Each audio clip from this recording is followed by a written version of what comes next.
What's up, you guys? Welcome to this video, and in this video I'll be giving my thoughts on what happened in episode 2 of season 2 of The Mandalorian, the latest episode. This is going to be a spoiler discussion, so if you have not watched this episode, I would recommend not watching this video, just because I will be talking about what happened in detail as if you have watched it. So the previous episode, episode 1 of season 2, left people very excited just because the episode revolved around Boba Fett's armor, and at the end you see Boba Fett without his armor. And it's like, oh shit, here comes Boba Fett. He's sort of entering the fray, and it's gonna be him going against the Mandalorian, because the end of the episode shows him looking at the Mandalorian as he's sort of riding off into the sunset. So it's like, okay, here comes Boba Fett entering the fray. And that's not exactly what happened in this episode. This episode was really not a continuation of that storyline. This episode revolved around Mando. He's, of course, going from city to city, and this time he meets up again with that white woman he's always with, or he's always seeing that engineer lady, and she gives him another job to sort of take sort of a weird lizard lady monster kind of thing as a passenger to another planet, where I guess he'll get sort of information about the next man, the Mandalorian that he's seeking in order to bring Baby Yoda back to his own kind. Now, what's becoming very clear with this episode and the way the previous episodes were done is that this series is opting for the structure to where it's almost kind of like a random adventure from episode to episode, and things don't really directly matter when it comes to story continuity and how the previous episode played out. Just because the way this episode is done, it almost feels like it feels like the series is going for the structure, where it's sort of the Mandalorian going from city to city, and he's going to get sort of like a random adventure that he's got to go on that really doesn't sort of directly affect his quest, but he's still got to play a part of.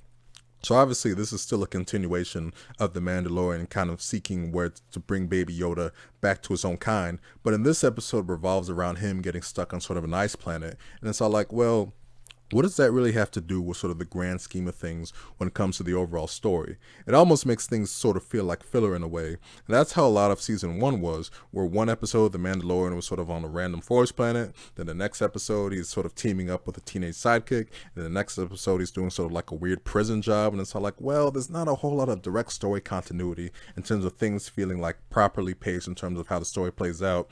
And the disappointing thing about that is that now you can get an episode like the previous episode that teases like Boba Fett and stuff like that, and the next episode it's not going to even matter at all. So that's a really disappointing thing when it comes to the story structure, and it's something that personally I'm just not really in favor of, just because I would prefer the series to have the structure of sort of like a Netflix show, where it's sort of the direct continuation of the story, episode to episode, of a clear through line. Now, with that ranting out the way, I'll talk about this episode itself. And this episode did have a lot of enjoyable things going for it, and it was still an enjoyable episode despite me ranting right there. Just because this episode felt a lot different from the previous episodes, mainly because of the quest the Mandalorian was going on. Basically, he's a taxi driver bringing this weird lizard lady to where she needs to go. And this episode had 3 primary things I really enjoyed. One, the opening action sequence before the title thing popped up, where the Mandalorian gets ambushed by those sand guys, and it's all like, man, that was actually really a fun action sequence, and the way it ended was really kind of funny, the exchange between Yoda and the Mandalorian. And speaking of being funny, the other good thing, this episode had some really good humor, mainly when it came to Baby Yoda constantly going after those eggs, and that's how the way the episode ended. And it's all like, man, that's a nice funny touch. And when you look at who directed this episode, it was Peyton Reed. And for people who don't know, Peyton Reed is the director of the Ant-Man films from the Marvel Cinematic Universe.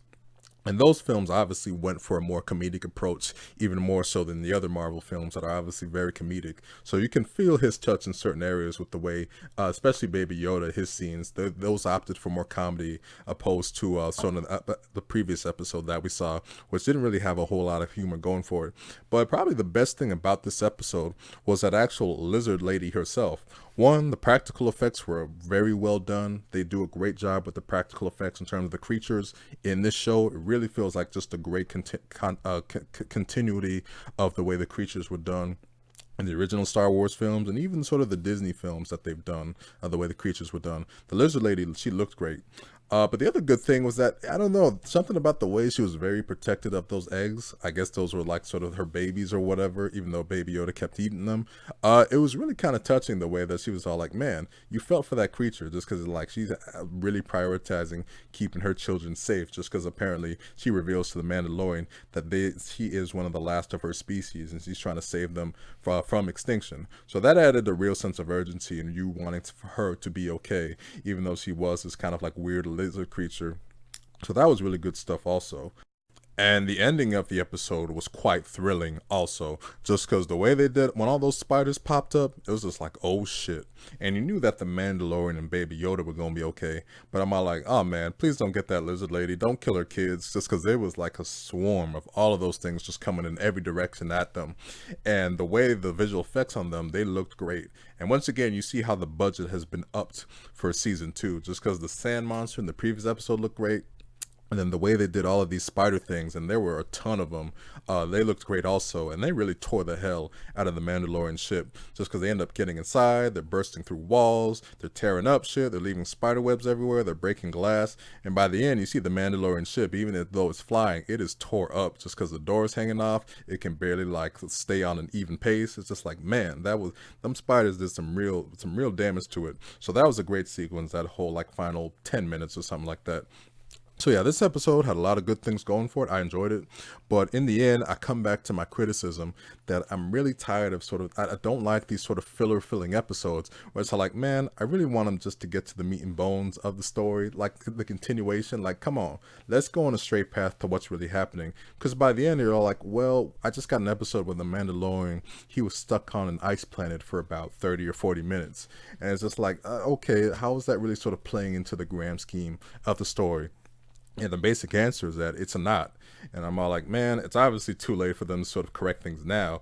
But I really wish we would get some sort of a direct story continuation episode to episode. Because now it's all like, well, I can't really get too excited for episode 3. Because it's all like, well, so your Boba Fett going to be there? Are they going to continue with the story? Is it going to be sort of another random adventure that kind of feels like filler? I don't know. But for what this episode did, I did still enjoy it. It was enjoyable. But like I said, this kind of filler stuff, I'm not too much a fan of. But this episode was still good, still enjoyable. So I would probably give it either like a 7.5 or an 8 out of 10. It's a good episode, but like I said, tired of that filler. So that'll do it for this video. I hope you guys enjoyed, and thank you for watching.